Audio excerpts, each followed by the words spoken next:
Students நம்ம வந்துட்டு last கிளாஸில் வந்துட்டு எக்கனாமிக்ஸில் third chapter money and credit chapter பார்த்துட்ருக்கோம். ஸோ லாஸ்ட் கிளாஸில் வந்துட்டு பார்ட்டர் சிஸ்டம்னா என்னென்னு பார்த்தோம். அந்த பார்ட்டர் சிஸ்டத்துலேருந்து மணி அப்படிங்கிறது எப்படி வந்துச்சு, ஃபஸ்ட்டு காயின்ஸ் வந்துச்சு. ஸோ காயின்ஸ் வந்துட்டு பேப்பர் கரன்சி வந்துச்சு. அண்டு அதில் எப்படி வந்துட்டு ஒரு ஸ்டேஜ் வந்து இன்னொரு ஸ்டேஜுக்கு அதை எப்படி ட்ரான்ஸ்ஃபார்ம் ஆச்சுன்னு பார்த்தோம். நெக்ஸ்ட்டு வந்துட்டு எலக்ட்ரானிக் ட்ரான்சாக்ஷன்ஸ் அப்படின்னா என்னென்னு பார்த்தோம். ஸோ லாஸ்ட் கிளாஸில் அது வரைக்கும் ஸ்டாப் பண்ணோம். இன்றைக்கி இந்த கிளாஸில் வந்துட்டு ரிசர்வ் பேங்க்கோட ரோல், அதாவது ரிசர்வ் பேங்க் ஆஃப் இந்தியாவோட ரோல் என்ன, அவங்க என்னென்ன ஃபங்க்ஷன்ஸ் பண்ணுறாங்கன்னு சொல்லிட்டு தான் இன்றைக்கி கிளாஸில் பார்க்க போகிறோம். பேஜ் நம்பர் 303 இருக்குது. Role of reserve bank in India. Reserve bank of India.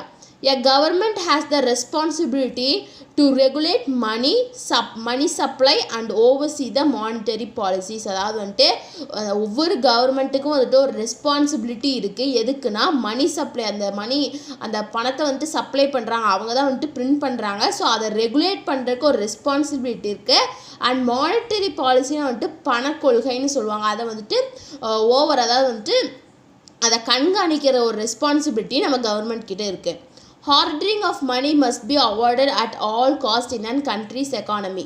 Only then money can be saved in banks. அதாவது hoarding is nothing but பதுக்கி வைக்கிறது. மணியை வந்துட்டு பணத்தை வந்துட்டு பதுக்கி வைக்கிறது வந்துட்டு எல்லா எக்கானமி, ஒரு கண்ட்ரி, நம்ம எக்கானமி மட்டும், நம்ம கண்ட்ரிஸோட எக்கானமி மட்டும் இல்லாமல் வேர்ல்டில் இருக்கக்கூடிய எல்லா கண்ட்ரிஸோட எக்கானமியில் வந்துட்டு அந்த பணத்தை வந்துட்டு பதுக்கி வைக்கிறது அப்படிங்கிற வந்துட்டு அவாய்ட் பண்ணக்கூடிய ஒரு விஷயமாக தான் இருக்குது. ஸோ மணியை வந்து நம்ம எப்படி சேவ் பண்ணலாம் அப்படின்னா பேங்க்ஸில் மட்டும்தான் நம்மளால் அந்த மணியை வந்துட்டு சேவ் பண்ண முடியும். A major portion of the savings in banks are used for the development of industries, economic growth and various development schemes for the welfare of the poor. அதாவது மேஜர் போர்ஷன் மணி சேவிங்ஸ், அதாவது பேங்க்கில் save பண்ணக்கூடிய major portion of money நம்ம எதுக்கு use பண்ணுவோன்னா இண்டஸ்ட்ரீஸோட டெவலப்மெண்ட்டுக்காகவும் நம்மளோட கண்ட்ரியோட economic க்ரோத்துக்காகவும் and welfare, அதாவது ரொம்ப புவர் பீப்புளுக்கு வந்து ஒரு ஸ்கீமை கொண்டு வரதுக்காகவும் அந்த மணியை வந்துட்டு நம்ம யூஸ் பண்ணுவோம் அப்படிங்கிறாங்க. All major and important banks were nationalized in India. So எல்லா விதமான இம்பார்ட்டண்ட் பேங்க்ஸையும் வந்துட்டு நம்ம இந்தியாவில் வந்துட்டு நேஷ்னலைஸ் பண்ணிட்டாங்க 1969. The Reserve Bank of India regulates circulation of currency in India. அதாவது வந்துட்டு நம்ம இந்தியாவோட ரிசர்வ் பேங்க் ஆஃப் இந்தியா, அந்த பேங்க்கு தான் வந்துட்டு மணி, அதாவது கரன்சி, அதாவது மணியை வந்துட்டு நம்ம இந்தியாவில் சர்க்குலேட் பண்ணுது. சர்க்குலேஷன் ஆஃப் மணியை வந்துட்டு ரெகுலேட் பண்ணுறது யாரோட வேலை? இந்த ரிசர்வ் பேங்க் ஆஃப் இந்தியாவோட வேலைன்னு சொல்கிறாங்க. The Reserve Bank of India started its operation on 1st April 1935. அந்த ரிசர்வ் பேங்க், அதாவது ஆர்பிஐ வந்துட்டு அவங்களோட ஆப்ரேஷன்ஸை வந்துட்டு எப்போ ஸ்டார்ட் பண்ணாங்கன்னா 1st April 1935 ஸ்டார்ட் பண்ணாங்க. It was permanently moved to Mumbai from the year 1937. So பெர்மனண்ட்டாக அந்த பேங்க்கை வந்துட்டு ஆர்பிஐ வந்துட்டு மும்பைக்கு வந்துட்டு மூவ் பண்ணாங்க 1937. RBI was nationalized in 1949. So RBI வந்துட்டு எப்போ நேஷ்னலைஸ் பண்ணுறாங்கன்னா 1949 நேஷ்னலைஸ் பண்ணுறாங்க. 85% of printed currency is let for the circulation. அதாவது 100% சர்க்குலேஷன் மணியில் வந்துட்டு 85% வந்துட்டு அந்த பிரிண்டட் கரன்சி வந்துட்டு சர்க்குலேட் ஆகிட்டுருக்கு. மீதி இருக்கக்கூடிய 15% தான் வந்துட்டு பேங்க்கில் வந்துட்டு சேவிங்ஸாக இருக்குங்கிறாங்க. According to the statistics available as on August 2018, அதாவது 2018 ஆகஸ்டோட ஸ்டாட்டிஸ்டிக்ஸ் படி currency worth of 19 lakh crore are on circulation. அதாவது 19 lakh crore அதாவது கரன்சி வந்துட்டு சர்க்குலேஷனில் இருக்குது அப்படின்னு ஒரு ஸ்டாட்டிஸ்டிக் ரிப்போர்ட் வந்துட்டு ஆகஸ்ட் 2018 வந்துட்டு கிடச்சிருக்கு. நெக்ஸ்ட்டு என்ன பார்க்க போகிறோன்னா relationship between money and prices. அதாவது மணிக்கும் ப்ரைஸஸுக்கும் இடையில இருக்கக்கூடிய ரிலேஷன் என்னென்ன அப்படின்னு பார்க்குறோம். there is a close relationship between volume of circulation money and the price of things. அதாவது ரொம்பவே க்ளோஸான ரிலேஷன்ஷிப் இருக்குது. எதுக்கு நடுவுனா ஒரு திங்ஸோட, ஒரு பொருளோட ப்ரைஸுக்கும் அந்த மணிக்கும் வந்துட்டு ரொம்பவே ஒரு க்ளோஸான ரிலேஷன் இருக்குங்கிறாங்க. 90% of products are manufactured with the main aim of sales and mean for services. அதாவது நம்ம இந்தியாவில் ப்ரொடியூஸ் பண்ணக்கூடிய 90% ப்ராடக்ட்ஸ் வந்துட்டு முக்கியமாக நம்ம எதுக்கு மேனுஃபேக்சர் பண்ணுறோம் அப்படின்னா அதை சேல் பண்ணுறதுக்கு தான் நம்ம மெயினாக வந்துட்டு மேனுஃபேக்சர் பண்ணுறோம். growing crops and production are done on a commercial basis rather than on the subsistence level. அதாவது வந்துட்டு நம்ம கிராப்ஸ் நம்ம இந்தியாவில் வந்துட்டு அக்ரிகல்ச்சர் மூலமா கிராப்ஸை வந்துட்டு ப்ரொடியூஸ் பண்ணுறோம், நிறைய ஃபுட் கிரெயின்ஸை ப்ரொடியூஸ் பண்ணுறோம். ஸோ இதெல்லாம் மெயின் அதோட ஏம் என்னென்னா கமர்ஷியலுக்கு அதை விற்கிறக்காக தான், அதை சேல் பண்ணுறக்காக தான் நம்ம அவ்வளோ கிராப்ஸை க்ரோ பண்ணுறோம். அதாவது நமக்கு தேவைக்கு அதிகமாக நம்ம எதுக்கு அதை க்ரோ பண்ணுறோம், அதை வந்துட்டு கமர்ஷியல் பேசிஸ் அதை சேல் பண்ணுறதுக்காக தான் க்ரோ பண்ணுறோம். This phenomenon also increase the importance of market and money. So இந்த phenomenon இதுவும் வந்துட்டு ஒரு காரணம். அதாவது வந்துட்டு இன்க்ரீஸ், அதாவது இம்பார்ட்டன்ஸ், மார்க்கெட்டோட இம்பார்ட்டன்ஸையும் மணியோட இம்பார்ட்டன்ஸையும் இன்க்ரீஸ் பண்ணுறதுக்கு இதுவும் ஒரு காரணமாக இருக்குது. The relationship between money and price is connected with the monetary policy. அதாவது வந்துட்டு மணிக்கும் ப்ரைஸுக்கும் நடுவில் இருக்கக்கூடிய ரிலேஷன்ஷிப் வந்துட்டு எது கூட கனெக்ட் ஆகிருக்கு, மானிட்டரி பாலிசி அதாவது பணக்கொள்கை கூட கனெக்ட் ஆகிருக்கு அப்படிங்கிறாங்க. There is a close relationship between the growth of money supply and inflation. அதாவது வந்துட்டு மணி சப்ளைக்கும் இன்ஃப்ளமேஷனுக்கும் நடுவில் வந்துட்டு ஒரு க்ளோஸான ரிலேஷன்ஷிப் இருக்குது அப்படிங்கிறாங்க. Price controls play and very important role in country's economic stability. அதாவது வந்துட்டு ப்ரைஸ் அந்த விலைங்கிறது வந்துட்டு ஒரு கண்ட்ரியோட எக்கனாமிக் ஸ்டெபிலிட்டிக்கு வந்துட்டு ரொம்பவே முக்கியம் அப்படிங்கிறாங்க. This role is played by the central bank of our country RBI in India. So இந்த வேலையை யார் பார்ப்பாங்கன்னா வந்துட்டு ஒரு கண்ட்ரியோட சென்ட்ரல் பேங்க், அதாவது நம்ம இந்தியாவோட சென்ட்ரல் பேங்க் வந்துட்டு RBI. ஸோ இந்த வேலையை வந்துட்டு இந்த RBI தான் பண்ணுவாங்க அப்படிங்கிறாங்க. Currency is the medium of exchange in a country. ஒரு கண்ட்ரியில் வந்துட்டு மீடியம் ஒரு எக்ஸ்சேஞ்சோட மீடியம் நம்ம எதை சொல்லுவோம்னா கரன்சியை தான் சொல்லுவோம். The Indian currency is called the Indian rupee. So நம்ம இந்தியன் கரன்சியை நம்ம என்ன சொல்கிறோம், ருப்பி அப்படின்னு சொல்கிறோம். In a country the foreign currency is called foreign exchange. So நம்ம கண்ட்ரியில் வந்துட்டு ஃபாரின் கரன்சியை நம்ம என்னென்னு சொல்கிறோம்னா ஃபாரின் எக்ஸ்சேஞ்ச் அப்படின்னு சொல்கிறோம். Purchasing capacity of all currencies in the world are compared using the US dollar as the standard currency. அதாவது வந்துட்டு நம்ம பர்ச்சேஸ் பண்ணக்கூடிய நம்ம பர்ச்சேசிங் கெப்பாசிட்டி, ஒரு கரன்சியோட பர்ச்சேசிங் கெப்பாசிட்டி, அதாவது ஒரு மணியோட பர்ச்சேசிங் கெப்பாசிட்டி, வேர்ல்டில் இருக்கக்கூடிய எல்லா கரன்சியோட பர்ச்சேசிங் கெப்பாசிட்டி வந்துட்டு எது கூட கம்பேர் பண்ணணும்னா யூஎஸோட டாலர் கூட கம்பேர் பண்ணுவோம். ஏன்னா வந்துட்டு அதுதான் வந்துட்டு ஒரு ஸ்டாண்டர்டான கரன்சி அப்படிங்கிறாங்க. This value differs from country to country. So இந்த வேல்யூ வந்துட்டு ஒரு கண்ட்ரிலேருந்து இன்னொரு கண்ட்ரிக்கு டிஃபர் ஆகும். Most of the international trade transactions are carried out on US dollar. அதாவது நம்மளோட இன்டர்நேஷ்னல் ட்ரேட் டிரான்சாக்ஷன்ஸ்லாம் வந்துட்டு எது மூலயமா கேரி ஆகும்னா இந்த US டாலரை பேஸ் பண்ணி தான் வந்துட்டு நடக்கும் அப்படின்னு சொல்கிறாங்க. இதான் வந்துட்டு relationship between money and price, அதாவது பணத்துக்கோ அதோட மதிப்புக்கு ப்ரைஸ் அதாவது விலைக்கும் இருக்கக்கூடிய ரிலேஷன்ஷிப் அப்படின்னு சொல்கிறாங்க. நெக்ஸ்ட் வந்துட்டு மணியோட ஃபங்க்ஷன்ஸ் என்ன, functions of money. When money replace the barter system a lot of practical issues were solved. So அந்த பார்ட்டர் சிஸ்டத்தை வந்துட்டு மணி வந்துட்டு ரீப்ளேஸ் பண்ணதுக்கப்புறம் நிறையா ப்ராக்டிக்கல் இஷ்யூஸ் வந்துட்டு சால்வ் ஆச்சு. Money acts as a medium of exchange. So money வந்துட்டு ஒரு மீடியம் ஆஃப் எக்ஸ்சேஞ்சாக இருக்குது. A unit of measurement, a store value and standard of deferred payments. It plays an important role in transactions. So transactions வந்துட்டு இது ரொம்பவே important role, இதுக்கு வந்துட்டு ரொம்பவே ஒரு இம்பார்ட்டன்ட் ரோல் இருக்குன்னு சொல்கிறாங்க. ஸோ இதை வந்துட்டு ஒவ்வொரு கண்ட்ரி அண்ட் கண்ட்ரி நேமு அங்கே என்னென்ன கரன்சி இருக்குன்னு கொடுத்துருக்காங்க. ஸோ இந்த லெசன் முடிச்சதுக்கப்புறம் நீங்கள் அதை கோ த்ரூ பண்ணி பாருங்கள். Next first function medium of exchange. மணியோட ஃபஸ்ட்டு ஃபங்க்ஷன் என்ன, மீடியம் ஆஃப் எக்ஸ்சேஞ்ச்.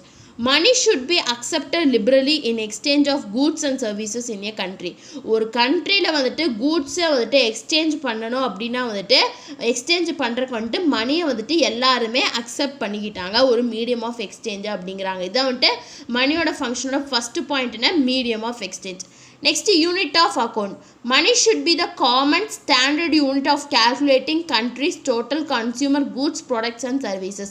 ஸோ மணிங்கிறது வந்துட்டு ஒரு காமனான ஸ்டாண்டர்ட் யூனிட். எதுக்குன்னா ஒரு கண்ட்ரியோட ஒரு கூட்ஸ் அதாவது கன்சியூமர் கூட்ஸையோ இல்லை ப்ராடக்ட்ஸையோ சர்வீஸையோ கேல்குலேட் பண்ணுறதுக்கு மணி அப்படிங்கிற வந்துட்டு ஒரு காமனான ஸ்டாண்டர்ட் யூனிட் அப்படிங்கிறாங்க. For example, if you book cost ₹50. So ஒரு எக்ஸாம்பிள் சொல்கிறாங்க, ஒரு புக் இருக்குது, அதோட விலை வந்துட்டு ₹50. It means that price of the book is equal to 50 units of money. So இது என்ன மீன் பண்ணுதுன்னா அந்த புக்கோட ப்ரைஸ் வந்துட்டு மணியில் வந்துட்டு 50 யூனிட்ஸுக்கு ஈக்குவல் அப்படிங்கிறது வந்துட்டு அது வந்துட்டு மீன் பண்ணுது. Money is used to measure and record financial transaction in a country.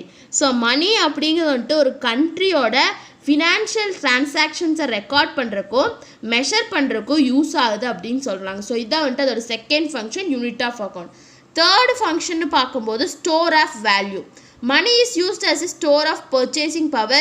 It can be used to finance future payments. அதாவது நம்ம சேவ் பண்ணி வைக்கிறோட store of value.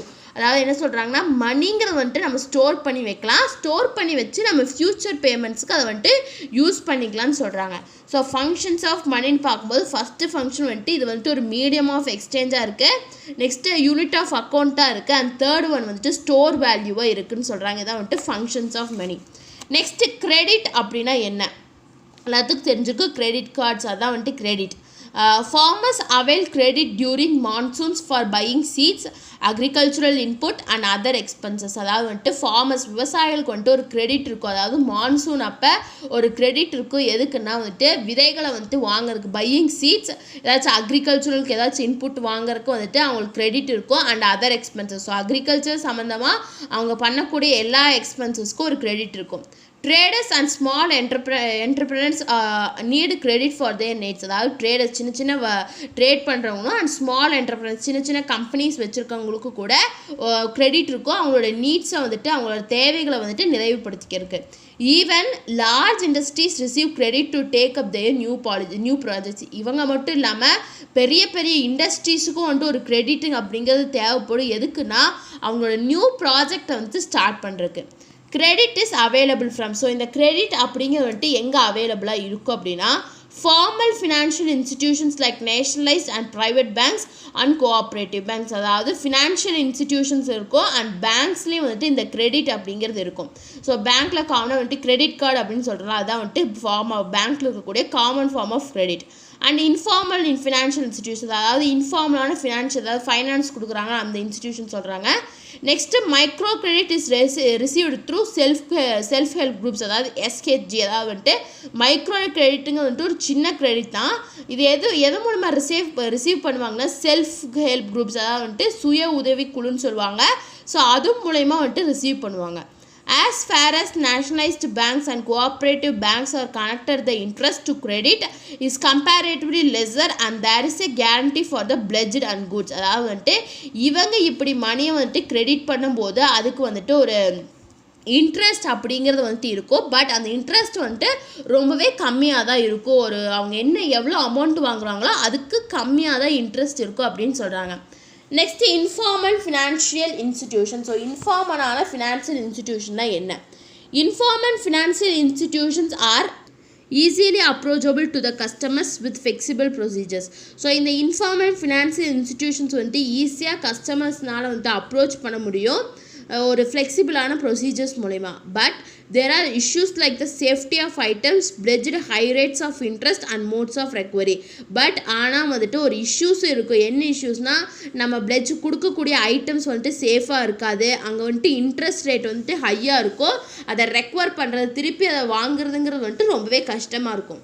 People who live in a particular place or those who are involved in certain work join together as a group and start saving. So people வந்துட்டு காமனாக ஒரு particular பிளேஸில் இருக்காங்கன்னா அவங்க group form பண்ணி அந்த மணியை வந்துட்டு சேவ் பண்ண ஸ்டார்ட் பண்ணுவாங்க.